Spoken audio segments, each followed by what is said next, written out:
পটুয়াখালীতে শেখ হাসিনার ফাঁসির দাবিতে যুবদলের বিক্ষোভ মিছিল।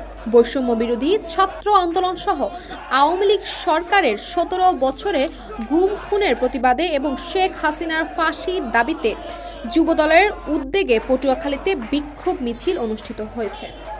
বুধবার সকালে শহরের বনানী মোড় এলাকা থেকে জেলা যুবদলের একটি বিক্ষোভ মিছিল শুরু হয়ে শহরের বিভিন্ন সড়ক প্রদক্ষিণ করে নতুন বাজার এলাকায় গিয়ে শেষ হয়। পৃথক একটি মিছিল শহরের লঞ্চঘাট এলাকা থেকে শুরু করে নিউ মার্কেটে গিয়ে শেষ হয়।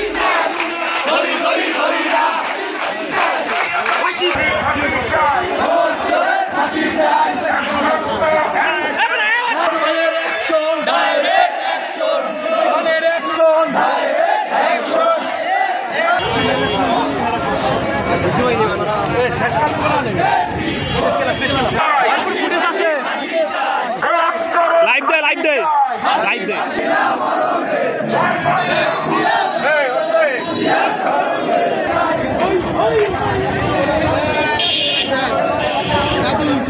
সাবধান যুবলীগের গুন্ডারা, হুঁশিয়ার সাবধান।